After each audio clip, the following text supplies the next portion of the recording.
Assalamualaikum warahmatullahi wabarakatuh. Shalom, Om Swastiastu, Namo Buddhaya. Perkenalkan, nama saya Nikodemus Harlino dengan NIM 511241017 dari Prodi Teknik Mesin Universitas Dian Nusantara. Kali ini saya akan menjelaskan materi tentang ragam bahasa Indonesia.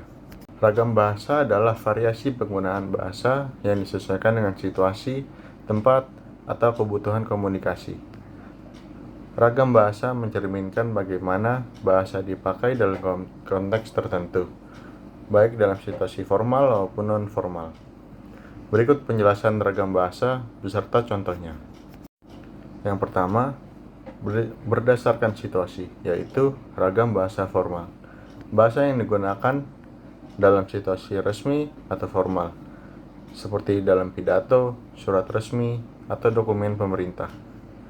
Contohnya, dengan ini kami mengundang saudara untuk menghadiri rapat yang akan diselenggarakan pada hari Jumat 5 Januari 2025 pukul 10 WIB.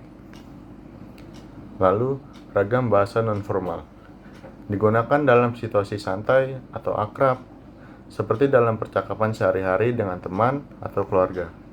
Contohnya, besok jadi nggak kumpul di rumah si Ana? Lalu yang kedua, berdasarkan media, yaitu ragam bahasa Indonesia. Bahasa yang diucapkan secara langsung sering disertai intonasi, ekspresi wajah, dan gestur. Contoh, aku mau ke pasar, kamu mau ikut nggak? Lalu, ragam bahasa tulisan. Bahasa yang disampaikan melalui tulisan seperti di buku, surat, atau media sosial. Biasanya lebih terstruktur daripada lisan. Contoh, saya akan mengirimkan laporan ini melalui email sore ini. Lalu yang ketiga, berdasarkan pengguna, yaitu ragam bahasa ilmiah. Digunakan dalam karya ilmiah seperti jurnal, skripsi, atau artikel penelitian. Contohnya, penelitian ini bertujuan untuk menganalisis dampak perubahan iklim terhadap pola tanam padi di wilayah tropis. Lalu, ragam bahasa sastra digunakan dalam karya sastra seperti puisi, cerpen, atau novel. Contoh, hujan turun bagaikan simfoni yang mengiringi tarian dedaunan. Lalu, ragam bahasa jurnalistik digunakan dalam berita atau media massa. Contohnya, banjir melanda wilayah Jakarta Selatan setelah hujan deras mengguyur selama 5 jam. Lalu yang keempat, berdasarkan dialek atau daerah, yaitu ragam bahasa nasional. Bahasa Indonesia yang digunakan secara umum di seluruh wilayah Indonesia. Contoh, saya akan pergi ke Bandung minggu depan. Lalu, ragam bahasa daerah. Bahasa Indonesia yang dipengaruhi oleh bahasa daerah tertentu. Contoh, dialek Jawa. Aku arep menyang pasar se, kowe gelem melu ora. Lalu yang kelima, berdasarkan tingkat kesopanan, yaitu ragam bahasa kasar.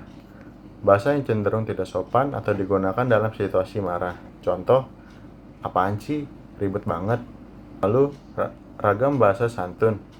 Bahasa yang sopan dan menghormati lawan bicara. Contohnya, maaf, apakah Anda bersedia menjelaskan lebih lanjut? Dalam bahasa Jawa, terdapat variasi tingkat kesopanan atau tingkat struktur yang dikenal sebagai unggu bahasa. Tingkat ini sering dibedakan menjadi Jawa halus atau kromo dan Jawa kasar atau ngoko. Berikut adalah perbedaan utama antara keduanya. Yang pertama, penggunaan Jawa halus atau kromo. Digunakan untuk berbicara kepada orang yang lebih tua, dihormati, atau dalam situasi formal. Contoh, berbicara dengan orang tua, guru, atau pejabat. Lalu, Jawa kasar atau ngoko digunakan dalam percakapan sehari-hari dengan teman sebaya, orang yang sudah akrab, atau orang yang lebih muda. Contoh, berbicara dengan teman, anak kecil, atau dalam lingkungan santai. Lalu yang kedua, kosakata, Jawa halus kromo. Menggunakan kata-kata yang sopan dan penuh hormat. Contoh, mangan atau makan menjadi dahar, turu atau tidur menjadi tilem, aku atau saya, menjadi kulo. Lalu Jawa kasar atau ngoko menggunakan kata-kata biasa atau tidak formal. Contoh, mangan atau makan, turu atau tidur, aku atau saya. Lalu yang ketiga, contoh kalimat. Jawa halus atau kromo. Pinarak dahar sekedik rumiyin. Artinya, silakan makan sedikit dulu. Lalu, kulo nyuwun ngapunten. Artinya, saya mohon maaf. Lalu Jawa kasar atau ngoko. Ayo mangan dhisik. Artinya ayo makan dulu. Lalu, aku nyuwun sapurane. Artinya, saya minta maaf. Lalu yang keempat, intonasi. Jawa halus atau kromo menggunakan nada bicara cenderung lembut dan menghormati. Jawa kasar atau ngoko menggunakan nada bicara lebih santai dan informal. Penggunaan bahasa Jawa ini sangat dipengaruhi oleh konteks sosial dan hubungan. Orang Jawa yang sopan akan menyesuaikan tingkat bahasa sesuai dengan lawan bicara untuk menjaga tata krama. Matur Bapak saha Ibu, tepangaken asma kula Agil. Wonten ing wekdal menika kula dhateng mriki ingkang sepisan nggih menika silaturahmi.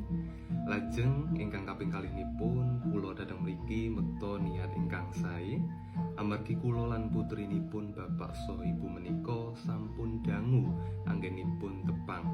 Ugi sampun yakin niki mbok bilih menawi badhe nglampahi bebrayan sesarengan.